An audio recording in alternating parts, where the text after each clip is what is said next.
शमीला साहबा, ये मईशत उन सोर पॉइंट्स में से एक है कि जिस पे कोई भी पॉलिटिकल पार्टी मुत्तफिक नहीं हो सकती, कोई दो पॉलिटिकल पार्टीज आपस में मुत्तफिक नहीं हो सकती, और पीटीआई और पीएमएलएन तो कभी आपस में मुत्तफिक नहीं हो सकती, एक दूसरे की कामयाबी कभी तस्लीम कर ही नहीं सकती। लेकिन वज़ीर आज़म शहबाज कहते हैं कि जी आएँ, मुल्क की मईशत के लिए, मुल्क की तरक्की के लिए साथ बैठें। तो मुज़ाकरात का फिर क्या फ़ायदा होगा जब पाकिस्तान तहरीक इंसाफ का यह बयानिया है, आप इसी हुकूमत का हिस्सा हैं। पीटीआई और अपोजिशन तो तस्लीम ही नहीं करती, वो कह रहे हैं कि आपकी वजह से, आप लोग सारे जो इकट्ठे मिलकर बैठे हैं, आपकी वजह से मईशत ख़राब हो रही है। तो फिर मुज़ाकरात करने का फ़ायदा क्या होगा?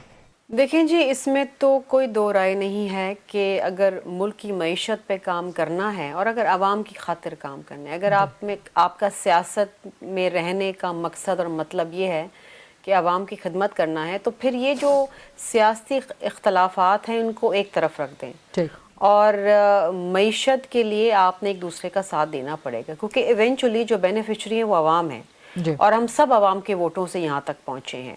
जिसकी जितनी भी सीटें हैं उसके ऊपर डिबेट हो सकती है, सही गलत व्हाटएवर, लेकिन अगर आज हम सब पार्लियामान में बैठे हैं और हमारा ताल्लुक़ मुख्तलिफ सियासी जमातों से है, तो सबसे पहले तो हमारी जो तरजीह है वो आवाम की खिदमत होनी चाहिए। और खिदमत उसी वक्त होगी जब आवाम को रिलीफ मिलेगा, नौकरियां जनरेट होंगी, इकोनॉमिक साइकिल रिवाइव होगा, फैक्ट्रीज लगेंगी, जॉब्स जनरेट होंगी, लोगों को अच्छी सेहत की सहूलियात मिलेंगी। ये सब इट्स अ सर्कल। अब इस डिबेट में तो पढ़ना बेफजूल है ना कि किसके दौर में क्या रहा। अब ये ब्लेम गेम, ज़ाहिरी बात है, हर कोई ये कहेगा कि मेरे दौर सबसे बेहतरीन था। पाकिस्तान में कभी भी कोई आइडियल सिचुएशन नहीं रही है इकोनॉमी के हवाले से। हर दौर के अपने चैलेंजेस रहे हैं। इस वक्त भी आप IMF के मकरूज हैं। आप कर्ज लेके अपना बजट बनाते हैं और IMF की डिक्टेशन के ऊपर आप टैक्स भी लगाते हैं, IMF की डिक्टेशन के ऊपर आप लोगों को रिलीफ भी नहीं दे पाते। दे unpopular decisions but the government has to take it because आपने उनसे लोन लिया हुआ है। अब इशू ये है कि आप इस सबसे पहले तो आपको इस कर्ज के चंगल से निकलना है ना। अब वो उस तरह लिखेंगे जब आप अपनी राइट साइजिंग करेंगे, डाउन साइजिंग करेंगे, आप अपने अखराजात कम करेंगे, आप अपनी मईशत को अपने पैरों पे खड़े करने की कोशिश करेंगे। अब मार धाड़, गालम गलोच से या धमकियां देने से या एक दूसरे के ऊपर इल्ज़ाम तराशी करने से तो मामला हल नहीं होंगे। इवेंचुअली आवाम सफ़र करती है। हम तो यहाँ बैठ के बड़ी बातें कर लेते हैं। देखिए, कुछ ना कुछ बेहतरी कहीं ना कहीं आई। इकोनॉमिक इंडिकेटर्स डेफिनेटली पॉजिटिव हैं, स्टॉक एक्सचेंज पॉजिटिव है। आज का एक ग्लोबल इकोनॉमिक सर्वे भी है आवाम को। हाँ, देखिए, अभी भी मैं देख रही हूँ कि वज़ीर आज़म साहब ने आज एक इकोनॉमिक रिफॉर्म्स के ऊपर एक मीटिंग बुलाई थी और उसमें यही कहा गया है कि जी जो सरमायाकारी है किस तरह आगे लेके चलनी है, क्या है, आप सारी मिनिस्ट्री जो हैं वो उसका रोड मैप दें।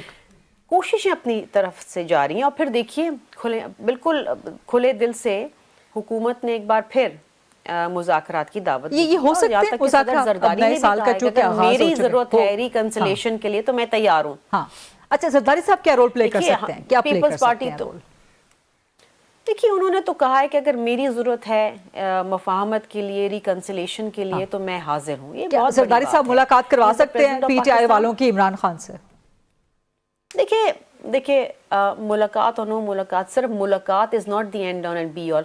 अनफॉर्चुनेटली इमरान खान से मुलाकात एक कौमी मसला बन गया जो मुझे समझ नहीं आता। तो ये है ना, पीटीआई के लिए मसला है, उनका सबसे बड़ा मसला यही है। तो मुलाकात क्या ज़रदारी साहब करवा, या ज़रदारी साहब भी नहीं करवा सकते मुलाकात? उनके भी इख्तियार में गरीदा, यही तो इशू है ना। अगर उनका सबसे बड़ा मसला इमरान खान से मुलाकात है तो उनकी जो प्रायोरिटीज हैं दे आर वेरी डिसफिगर्ड। कोई भी शख्सियत can not be the end all and be all. उसके ऊपर आप मुल्क की मईशत या कौमी सलामती को एट स्टेक नहीं कर सकते। लेकिन वो पार्टी के सरबराह हैं, वो जाके पूछेंगे तो सही ना, कोई बातचीत मुज़ाकरात में क्या बात करनी है, क्या नहीं करनी, मैंडेट क्या देना है। गरीदा जी नहीं गरीदा, मैंडेट तो क्या देना है या क्या रोड मैप है वो तो उनको उस वक्त भी नहीं पता था जब ये हुकूमत कर रहे थे। वो आपके सामने है। और ये इमरान खान के अपने अल्फाज है कि जी हमारी तो पहली दफा हुकूमत आई है, हम तो ट्रायल कर रहे थे। तो ट्रायल नहीं होता ना, ये वो ट्रायल एक अलग बात होगी ना, लेकिन अभी तो उनका हक है ना, अभी तो उनका हक है कि मुलाकात होने चाहिए। फैमिली की होनी चाहिए, वकीलों की होनी चाहिए? देखिए मैं उस दिन ना ये इतना ये बड़ा कौमी मसला बन गया मुलाकात का कि मैं उस दिन पढ़ रही थी कि पंजाब के जेल मैनुअल के रूल्स क्या हैं, 540 to 543। अब उसमें ये है कि जो सुपरिटेंडेंट जेल है उसके पास इख्तियार है कि वो एक कन्विक्टेड कैदी को मिलवाए। अब इट इज अ प्रिविलेज, ये एक प्रिविलेज है, इट्स नॉट अ राइट। पहली बात तो ये जो पंजाब के जेल रूल्स कहते हैं। अच्छा, फैमिली की मुलाकात भी it's not a right, family की मुलाकात भी इट्स अ प्रिविलेज, वकीलों की मुलाकात भी it's a privilege, not right. ये जेल मैन्युअल, मैंने तो जेल मैन्युअल पढ़ा तो मुझे भी इंकशाफ हुआ कि it's a privilege, it's not a right.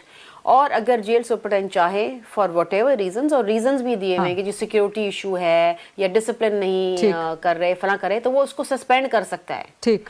तो अब मसला यहाँ पर ये आ रहा है कि ये खुद भी तो अपने पैरों पे कुल्हाड़ी मारते हैं ना गरीदा। अगर बाहर निकल के इनकी बहन जो है भारतीय मीडिया से बात करेंगी तो फिर मुलाकातें तो नहीं होंगी ना। या अगर इमरान खान की ट्विटर हैंडल से इस कौम के सिप पे सलार को गालियां मिलेंगी तो मुलाकातें तो नहीं होंगी ना। ठीक। देखिए, जब आप जेल में हैं, जब आप असीर हैं, जब आप ये on the wrong side of the fence, for whatever reason, उसकी डिबेट एक अलग डिबेट है। फिर आप कुछ को कहते हैं ना, जब तो यानी कि ज़रदारी साहब भी मुलाकात नहीं करवा सकते, ज़रदारी साहब के इख्तियार में भी नहीं है, उनके इख्तियार से भी ऊपर है। ये मुझे नहीं पता, ये मुझे नहीं पता। नहीं, देखिए, अगर तो हुकूमत ज़रदारी साहब को अप्रोच करेगी कि रिकंसिलेशन कराना है और आप मफाहमत के बादशाह हैं, आप इसमें पहल करें, हमारी मदद करें, तो फिर देखेंगे कि उनकी क्या डिमांड्स हैं, गवर्नमेंट के सद तक जा सकती है। देखिए, चेयरमैन बिलावल भुट्टो ज़रदारी साहब ने भी 26वीं और 27वीं तरमीम के अंदर बड़ा मफाहमती किरदार अदा किया है। कंसेंसस के साथ दोनों तरमीम आई, मौलाना साहब को भी लेकर आए, पीटीआई को भी कहते रहे, बिठाया, एंड में भाग गए। देखिए, आपको कौमी मफाद के अंदर, और मैं उस दिन बैरिस्टर गौहर को सुन रही थी और मुझे लग रहा था कि मेरे दिल को कुछ हो जाएगा, बिकॉज वो इतनी मायूसी दिखा रहे थे, वो तो मांग रहे थे। तरीके मुलाकात किया, वो तो कह रहे थे को मफाहमत कर लें, को बातचीत कर लें, वो तो खुद इतने इस तरह वो बात कर रहे थे कि लग रहा था। लेकिन मुझे नहीं पता इनके मुख्तलिफ लोग मुख्तलिफ बातें करते हैं, एक्चुअली चाहते क्या हैं।